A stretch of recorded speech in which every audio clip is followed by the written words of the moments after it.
ఇప్పుడు నేను చెప్పవలసింది ఏంటంటే, యేసు ప్రభు దేవుడని క్రైస్తవులు అందరూ నమ్ముతారు. అయితే ఇక్కడ చూసుకుంటే ముస్లిమ్స్ అల్లా అని దేవుడని నమ్ముతున్నారు. కొంతమంది హిందువులైతే ఓంకారం అనే ఒక శబ్దం ముందు కలిగింది అని నమ్ముతున్నారు. ఇలాగ ఎన్నెన్నో ఉన్నాయి 3 మతాల మన ప్రపంచం. కానీ ఒక విషయం ఏంటంటే, యేసుప్రభు దేవుడని చెప్పేటప్పుడు యేసుప్రభు నామంలో మనం క్రిస్టియన్స్, యేసు నమ్మిన అందరూ క్రిస్టియన్స్ లెక్క. యేసుప్రభుని ఎవరైతే రక్షింపబడుతున్నారో అందరూ కూడా క్రిస్టియన్సే. మరి యేసుప్రభుని నమ్మడానికి కారణం ఏంటి? చాలామంది ఎక్కువగా నమ్మింది యేసుప్రభుని. కారణం ఏంటి? అసలు ఆయన తల్లిదండ్రులు, వాళ్ళ కుటుంబం, వాళ్ళ తన ఫ్యామిలీ, ఇవన్నీ విషయాలు వెనక్కి ఏమైనా ఆలోచించామా అంటే, యేసేపు తండ్రి కన్యమరియ వీళ్ళు కూడాను యోహాను గారు ప్రకటించి ప్రవక్త ఆయన పుడతారని చెప్పారు. ముందు యేసుప్రభు పుట్టాడు. యెషయా ప్రవక్త చెప్పాడు. ఎంతోమంది ప్రవక్తలు చెప్పిన తర్వాత యేసుప్రభు పుట్టాడు. అయితే యేసుప్రభు దేవుడు క్రిస్టియన్స్గా, ముస్లిమ్స్గా, హిందువుకి, ఎవరికి? అసలు అందరికీ కూడాను. క్రిస్టియన్స్ అంటే ఏంటి? యేసుప్రభు నమ్ముకున్న వారే, బాప్తిస్మం యేసు నామంలో తీసుకున్న వారే క్రిస్టియన్స్ అయ్యారు. యేసుప్రభు నమ్ముకున్నారా అంటారు, వాళ్ళు క్రిస్టియన్స్. క్రీస్తు ఆయన్ని నమ్మిన వాళ్ళు క్రిస్టియన్స్, యేసుప్రభు నమ్మిన వాళ్ళు. మరి అంతకుముందు దేవుడు లేడా? ఆ యేసుప్రభు గారు వచ్చి 2006 సంవత్సరాలు దాటింది. మరి అంతకుముందు దేవుడు లేక సృష్టి ఉందా? మరి యేసుప్రభుని అడిగితే ఏం చెప్తున్నారు? శిష్యులు కూడా అడుగుతున్నారు, నువ్వెవరవు, ఎక్కడి నుంచి వచ్చావు, ఎందుకని. తండ్రి పంపించితే నేను వచ్చాను అన్నాడు. ఆ తండ్రి ఎవరు కనపరచమన్నాడు. యేసుప్రభు పలానా వాళ్ళ తండ్రి అని చెప్పాడా? యెహోవా తండ్రి అని జనాలు అంటారు. ఎలాగా? చాలామంది యెహోవా నా కాపరి, నాకు లేమి కలగదు, పచ్చగల ప్లేసుల్లో పరుణ్ణి చేయును అని చాలామంది ఈ కీర్తన గ్రంథం చర్చిల్లో తీసి చదువుతున్నారు కదా. మరి ఎలా చదివేస్తున్నారు? యేసుప్రభు మాత్రం ఆయనే తండ్రిని చెప్పాడా? యెహోవా తండ్రిని యేసుప్రభు చెప్పాడా? యేసుప్రభు నిబంధన, కొత్త నిబంధన యేసుప్రభు ఉంటాడు. బ్లూగా ఉంటుంది చిన్న బైబిల్, అందులో ఉంటుంది. పాత నిబంధన ఇవన్నీ గ్రంథాలు. ఈ గ్రంథాలు కొన్ని గ్రంథాలు ఏ విధంగా వచ్చి ఏ విధంగా నమ్మకమే తప్ప ఎవరు చూడలేదు. కొంతమంది రాళ్ళు మీద చెక్కబడి దాని మీద దీని మీద వచ్చాయి. అయితే యేసుప్రభు వచ్చిన తర్వాత నేనే సత్యం, నేనే మార్గం అన్నాడు. ఈ గ్రంథాన్ని, జీవ గ్రంథాన్ని కొట్టివేయడానికి రాలేదు, ధర్మశాస్త్రంలో ఉన్నవి నెరవేర్చడానికే అన్నాడు. అయితే ధర్మశాస్త్రంలో ఉన్నవన్నీ రైటేనా? రైట్ కాకపోవచ్చు, అవును అవ్వచ్చు. ఎందుకంటే మనుషులు రాసినవి కూడా కొన్ని ఉన్నాయి. ఇప్పుడే మన రాజ్యాంగంలో రాసింది, డాక్టర్ అంబేద్కర్ రాసిందే నడవలేదు ఇక్కడ. అది సొంతంగా ఎవరైతే ప్రభుత్వంలో ఉంటుందో వాళ్ళు సొంతంగా ఆ రాజ్యాంగాన్ని పక్కన పెట్టి కొన్ని మార్చిన వాళ్ళు చాలామంది ఉన్నారు. ఆ బొమ్మలు కూడా ఆ బొమ్మలు కూడా తీసేస్తారు. అలా యేసుప్రభు చెప్పిన కూడా ఏం చెప్పాడు? నీ తండ్రిని కనపరచుము అని అడిగారు. నన్ను చూస్తే నా తండ్రిని చూసినట్టు కాదా అనేది యేసుప్రభు అన్నాడు. అయితే యేసుప్రభు యోధా గోత్రంలో పుట్టాడు. ఆయన యోధా 12 గోత్రములు ఉన్నాయి. యాకోబుకు తాడుగా సంతానం ఇదంతా కూడా. అందులో యోధా గోత్రంలో ఉన్నారు. వీళ్ళందరినీ కలిపి ఇశ్రాయేలీలు అంటారు. ఇశ్రాయేలు ఒక దేశం అనమాట. అయితే ఇక్కడ యోధా అనేవాడు ఉన్నాడు. యోధా తన కుటుంబంలో ఉన్న వాళ్ళు యాజకులు అనమాట. అందుకు యేసుప్రభు యాజకత్వంలోనే ఆయన పుట్టాడు. కారణం ఏంటంటే, దేవుని ప్రార్థించిన వారు ఎవరు? పూజారులు అంటారు హిందువుల్లో. మరి యాజకులు బైబిల్ ప్రకారంగా. దేవుడు కూడా పూజింపదగిన వాడు, యాజక కన్నా మించిన వాడు. కాబట్టి యాజకుల కుటుంబంలోనే ఆయన పుట్టాడు. దేవుని సంబంధం యాజకుల కుటుంబం, యోధా గోత్రం దేవుడికి సంబంధించింది. అందుకే దేవుడు కూడాను సేవకుల్లోనే ఆయన పుట్టాడు. అందుకే బోధకుడు, రబ్బీ అంటారు సంవత్సరం. అంటే బోధకుడు ఇచ్చాడు అని. ఈ బోధకుడు అంటే ఏంటంటే, బోధ పరిచిన వాడు బోధకుడు, బాధ పెట్టిన వాడు మాత్రం కాదు. యేసుప్రభు మనుషులకి ఎన్ని డౌట్లున్నా బోధపరిచాడు. అలాగే యేసుప్రభు 12 సంవత్సరాలప్పుడు అక్కడ పస్కా పండుగ అయినప్పుడు యెరూషలేములో తల్లిదండ్రులు వెళ్ళారు. అక్కడ యేసుప్రభు తప్పాడు. ఎక్కడైనా వెతికారు, కానీ పెద్ద దేవాలయంలోకి వెళ్ళాడు. క్రీస్తు అనేవాడు ఇక్కడ పుడతాడని లేఖనంలో ఉన్నది మీరు చూసారా అని ఆయన చెప్తున్నాడు. మాకు తెలియదే అని వాళ్ళు కూడా రివర్స్ అయిపోతారు. యేసుప్రభు చెప్పిన మాటలు దేవాలయంలో వినలేదు, ఒక సేవకులు వినలేదు, ఎవరు వినలేదు అసలుకి. యేసుప్రభు నా తండ్రి పంపితే వచ్చారు. తండ్రి పేరు ఏం పేరు అంటే యేసుప్రభు చెప్పాడా? ఎక్కడైనా నా తండ్రి పేరు యెహోవా అన్నాడా? ఏమన్నాడు? అసలు అక్షరం మారకూడదు, కరెక్ట్. నా తండ్రి యేసుప్రభు నేనే సత్యం నేనే మార్గం జీవం అని చెప్పేశాడు ప్రభు. అది దేవుడే, దైవాత్మే. యోహాను సువార్త ఉంటుంది, తన స్వకీయుల వద్దకి తను వచ్చిన, అలాగే కృపా సంపూర్ణుడై మన మధ్యకి ఆయన వచ్చిన. కృపా సంపూర్ణుడే, ఆత్మస్వరూపి, కృపా సంపూర్ణుడే, ఆత్మే స్వరూపం ధరించుకుంటూ మన మధ్యకి వచ్చినని యోహాను సువార్త అంటుంది. ఒక ఆత్మ, పరమాత్మ, దేవుని ఆత్మే కృపా సంపూర్ణుడై మన మధ్యకి వచ్చును శరీరం ధరించుకొని. అది యేసుప్రభు తండ్రి ఎవరు? ఇక్కడ వచ్చిన క్వశ్చన్.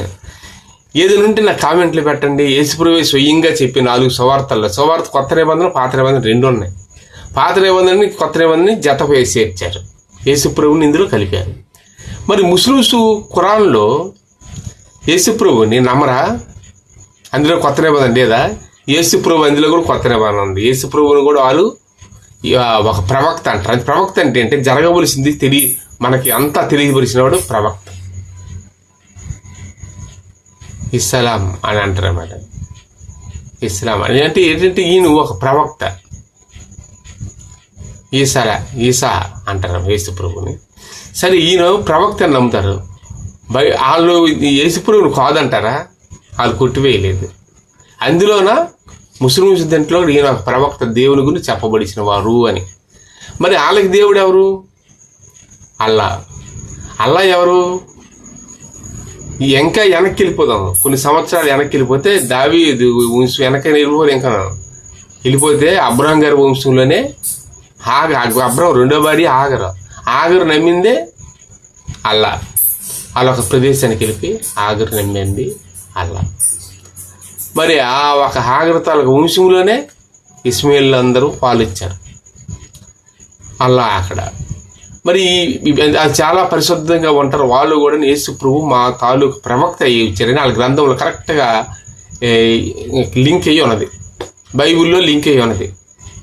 అది ఇక్కడ యేసుప్రభు ఎవరి పేరు చెప్పారు నా తండ్రిని? ఎవరి పేరు చెప్పలే. అసలు తండ్రి ఎవరు? నా తండ్రి పంపితే వచ్చాను అంటాడు, నా అంతా నేను రాలేదంటాడు. నాలో తండ్రి చూస్తే మీకు తెలియదా? నా నీతి, నా దీన్ని బట్టి అలాగే ఉంటాడు దేవుడు అంటాడు. మరి దైవ జ్ఞానం అంతా దేవుడు ఈయనలో ఉంది కదా. చనిపోయిన లేపారు, గుడ్డోళ్ళు కళ్ళు ఇచ్చారు, కాబట్టి ఈయన దేవుడు. ఈయన పంపినవాడు కూడా దేవుడే. ఆయన ఎవరు? ఆయన పేరేం పేరు చెప్పాడు? ఎక్కడ నువ్వు దైవ దోషనే చేస్తావు పిల్లలతో అందరూ అడిగి చెక్ చేశారు. నీ తండ్రిని పంపిస్తే వచ్చాను నేను దేవుడిని అంటున్నావు కదా. ఆయన దేవుడు ఆయన. అయితే ఇక్కడ ఏంటంటే, ఇక్కడ తండ్రిని ఎక్కడ చెప్పాడు? ఎన్ని దగ్గరలా మోసే గారు తన మంద మేపుతున్నప్పుడు అక్కడ అగ్ని పొదలు వెళ్ళి దేవుడు కనబడ్డాడు. అయ్యా మోసే, నా పేరు జనాలకు తెలియవలసింది, నీ పేరేం పేరు అని అడిగాడు. దేవుడికి ఒక పేరు ఉంది. అడిగితే అక్కడ పేరు ఏం చెప్పాడంటే ఉన్నవాడు అనువాడును అన్నాడు. ఇదే మోసే ఖురాన్లో కూడా ఉంటుంది, మోసే అని ఉంటుంది. అది ఖురాన్లో కూడాను.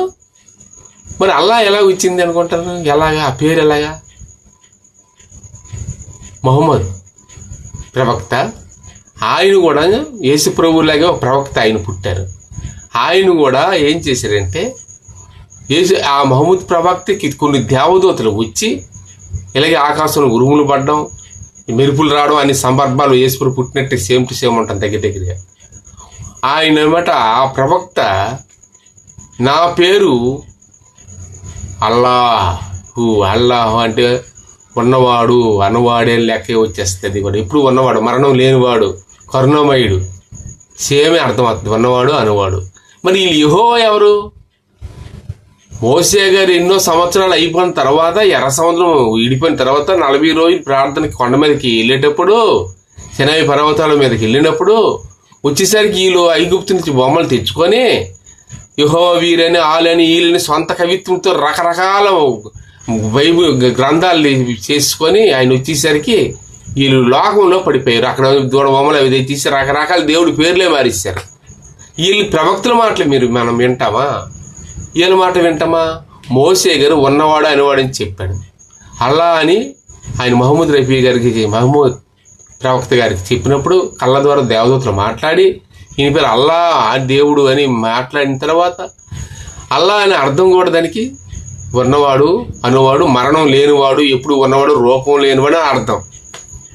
సేమ్ అది యేసుప్రభు క్రిస్టియన్స్ కదా, మీరు ఎన్ని చెప్తాను అనొచ్చు. యేసుప్రభు బాప్తిస్మం తీసుకున్నాడు, కానీ ఇంకా విషయం సున్నతి కూడా తీసుకున్నాడు. ముస్లిం సున్నతి తీసుకున్నాడు, సేమ్ అది కూడా పాటించాడు. యేసుప్రభుని జెరూసలేం దేవాలయానికి వెళ్ళేటప్పుడు 8 సంవత్సరాల కుర్రాడప్పుడు గొవ్వలు ఇచ్చి సున్నతి చేయించారు. తర్వాత ఆయన పెద్ద అయిన తర్వాత లోక యావత్తీలు కూడా బాప్తిస్మం ఎలా బాప్తిస్మం తీసుకోమని మన క్రైస్తవులకు చెప్పాడు. కానీ సున్నతి కూడాను ముస్లిమ్స్ లాగే సేమ్ తీసుకున్నాడు. మరి వాళ్ళ తాలూకు యేసుప్రభు కాదు, మన తాలూకు యేసుప్రభు కాదు. వాళ్ళు ఏలేటి అసలు ముస్లిమ్స్ అంటే అర్థం దేవునికి లోబడిన వారు అని అర్థం. అంతే. ముస్లిమ్స్ ఎంత అంటే టోపీలు వేసుకున్న క్యాచ్ కనబడుతుందని కాదు. యూదులు కూడా వేసుకుంటారు అట్లా టోపీలు, ముస్లిమ్స్ లాగా ఉంటారు. అది కాదు. ముస్లిమ్స్ అనగా దేవునికి లోబడినవారు, అన్నీ తెలుసుకొని లోబడినవారు, బయటికి చెదరలేని వాళ్ళు. వాళ్ళు యెహో అని కాదు కదా, వాళ్ళు అల్లానే. మహమ్మద్ రఫీ గారు దేవునితో సరిసమానంగా నిజంగా ఉంటాడు, కానీ దేవుడు కాదు. ఆయన చాలా పవిత్రంగా ఉంటాడు. ఆయన ప్రజల కోసమే ఇన్ని దేశాలు, ఇక్కడ 249 దేశాలు, 100 దేశాలు ముస్లిమ్సే, 160 దేశాలు క్రిస్టియన్స్ ఉన్నారు. కాదనిలే, క్రిస్టియన్స్ ఇందులోది కాదు. అబ్రాహాంకి 2 భార్యలు అయితే, ఒక భార్య పిల్లలు, ఆగర్తాలకు పిల్లలు వాళ్ళు, సారా పిల్లలు, వీళ్ళందరూ అయినారు. ఇలాగ గోత్రాలు ఎన్నెన్నో విడిపోయేవి. కానీ అల్లా కూడాను యేసుప్రభు కూడా తండ్రి యందు నేను, నా యందు నేను ఉన్నామని తెలియదా, ఆయనలో పరిశుద్ధత నాకు లేదా అని ప్రభు ఎన్నో విధాలు చెప్తే ఆయన చంపేశారు అర్థం కాక. తన స్వకీయుల వద్దకు ఆయన వచ్చును, ఆయన మాటలు అంగీకరించక ఆయన్ని చంపేశారని యోహాను సువార్తలో ఉంది. తన స్వకీయుల వద్దకు, తన వాళ్ళ దగ్గరికి వస్తే తన వాళ్ళు వినలేదు, వాళ్ళకి అర్థం కాలేదు. అందుకు అర్థం కాక ఏం చేశారంటే వాళ్ళే సిలివేశారు. ముస్లిమ్స్ వీళ్ళందరూ కాదు, ఈ మతాలకు సంబంధించిన వీళ్ళే వేస్తారు. యూదా మతస్థులే ఆయన దేవుడు అంటారని, మాకు ఆల్రెడీగా ఉన్నాయి దేవాలయంలో, నువ్వు కాదని, నువ్వు దైవ దోషణ చేస్తున్నాడని ఆయన వేస్తే శిలా చేతులు కొడుకుని నాకు ఈ పాపం రాకూడదని ఈయన సిలివేసిన వీళ్ళే బరబ్బా వీళ్ళందరినీ విడుదల చేశారు. అంత చాలా వీళ్ళే మొత్తం వీళ్ళందరూ కూర్చొని సమావేశం పెట్టి ఈయన దైవ దోషణ చేస్తున్నాడు, ఆల్రెడీ మన గుడిలోనే దేవుడు అని వీళ్ళు రకరకాల దేవుళ్ళే మారిస్తారు. అవన్నీ ఒకటి చేద్దాం, నిజం చెప్పుది మన దేవుడు ఇచ్చాడు, దేవుడు ఫలానోడు నా తండ్రి అని అసలు ఎక్కడ చెప్పలేదు. అర్థం చేసుకోవడమే మనం. అల్లా అని చెప్పాడా, యెహోవా అని తండ్రి అని చెప్పాడు ఎక్కడైనా? ఉన్నవాడు అనువాడని అని చెప్పాడా? చెప్పలేదు. ఎందుకంటే ముస్లిమ్స్లో ఉన్న పరిశుద్ధత అవన్నీ సున్నతి అన్ని తీయడం అంతా ఉంది కాబట్టి ఈ లింక్ వెళ్ళి అల్లాకి చెందుతుంది. ఎందుకంటే దేవుడు దర్శనాలు చూసినాడు. నేను మనుషులు పెట్టి భిక్షకి పోయి వచ్చినాడు కాదు, నేనేమైనా పాస్టర్ని కాదు, ఒక ప్రవక్త లాంటి వాడినే. దేవుని కోసం హైదరాబాద్ అన్ని విధాలుగా ప్రకటించి అన్నీ చేసిన వాడును. నాకు మనుషులు మెప్పే అవసరం లేదు, మనుషులు డబ్బే అవసరం లేదు. దేవుళ్ళు ఉన్న నిజాన్ని నేను చెప్పడానికి దేవుని దర్శనాల వల్ల దేవుని ఆత్మ యేసులో ఉన్నదను తండ్రిలో ఉన్నది ఒకటే. చాలా జాగ్రత్తగా చాలామందికి షేర్ చేయండి. Thank you.